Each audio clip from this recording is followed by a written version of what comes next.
one chunk, one base, and a big challenge. And this took hours and hours to do. Today I made my entire base in one chunk. And by entire base, I mean a pretty decent sized base with farms and an auto smelter and a lot of redstone bits in it. This was not easy, but it was well worth it, and I plan to give you the full tour. But to do that, we start at the bottom, all the way at the bottom. And you'll see I made this on a flat world just so I could get a better vantage point, and I did not use the full area all the way to build height, which you are allowed to do, but I did stay within the one chunk, which is outlined by this red box here. Now I'm going to show you a little clip of me making this. Actually, the entire clips all combined together, and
And I'm going to give you a tour so you can really get a good look at the inside. Enjoy! So, what did you think? It was a lot of work to do, but I am proud of it and I'm ready to give you a better look around, give you a little bit of a house tour now. And this is the living room. And a lot of what I did with this design was I had to make lofts, just so I could kind of get everything in, but in a more artistic, pretty way. And this is our first room, the living room. And I kind of went for a more modern, artistic look for the house. All of the rooms have these lights, which are just sea lanterns on chains with black banners around them. But I kind of like how it looks. It's pretty simple, but a little bit more unique and fancy looking. And then I have couches, and I decided to go with this oxidized copper. And then, of course, a TV. And I tried to brighten it up because so much of this is just quartz and dark brown. I really wanted to add pops of color in there, especially things like blues and greens. And so I chose, the oxidized copper couch, lots of plants. We have hanging flower pots. And I also used this blue trap door for the sides of the little shelf in front of the TV just to add a little bit more color. I have green candles and even a little bit of amethyst crystal. I'm not sure what its purpose is, but it looks pretty, and so I'm kind of not worried about it. And of course, flowers. And up here, we kind of have this little loft structure landing with a single seat pickle on a shelf. And this is one of my favorite designs yet. Doing the shroom light surrounded by the blue trap door. I can't remember the name of the wood for the life of me, but it has a very neat contrast, which is something I like a lot. And then just up here, we get to kind of like part two of the living room, but it's almost like more of a family gathering place. You have this big U-shaped couch, and it's a pretty simple area. It's just a lamp, some windows, and paintings. And up here is where things get a little bit more interesting. Once again, I went with a very artistic vibe for this build. And so I kind of did this very fancy, complex headboard for the bed. And I kind of like it, although I will admit it looks a little bit like a face when you stare at it straight on. But there's lanterns in each and flowers, and it's a very big bed with, of course, more shroom lights because I love them. And I added a little wardrobe here. We have a computer stand here. And I've just kind of. Now, what's up here is something a little bit different. Like I said, I did farms with this, and you can see as of right now, there's no drops from the farms. There is a collection system. There's actually two separate collection systems. This is from my sugarcane and kelp farms, and that is from a cow farm.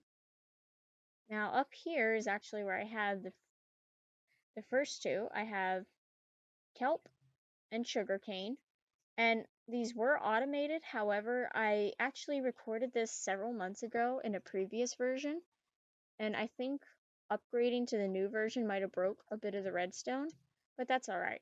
Basically, the way this works is, for the sugarcane, the observers just detect it, knock it down, and it falls into this water stream, which leads over here into this last tunnel.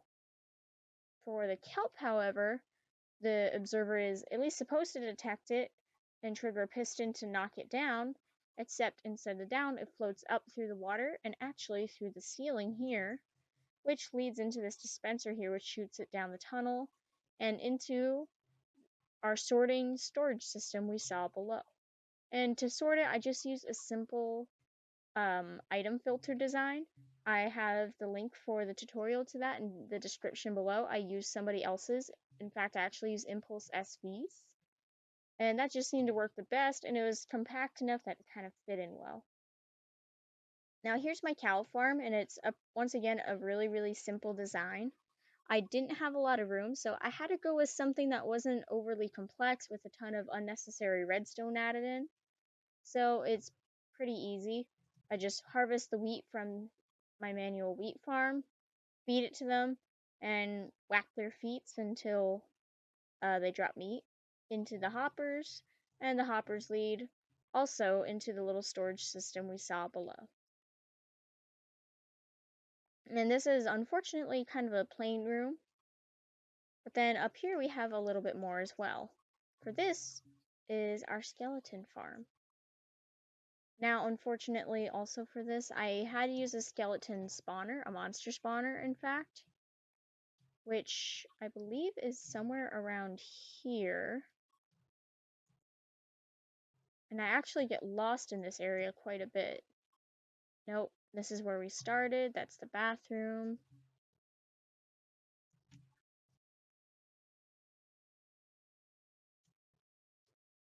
Ah, it must be these stairs. I do get lost in here, unfortunately.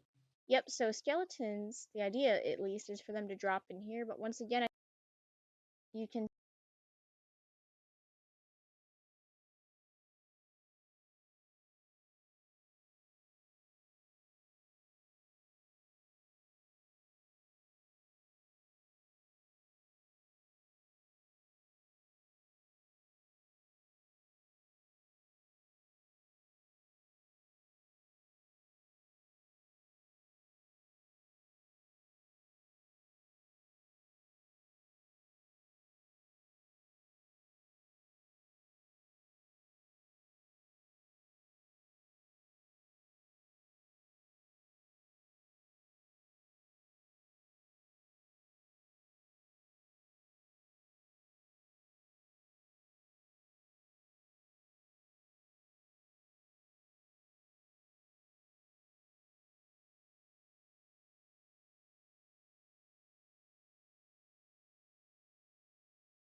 see all the hoppers back here with the little minecart racing behind them, and it is entirely automated, and it's actually what these stairs are for. To preserve space, I kind of had to make a loading area up above, and so one of these is where you load whatever your fuel source is, whether it be coal or dried kelp or lava, and the other is for food.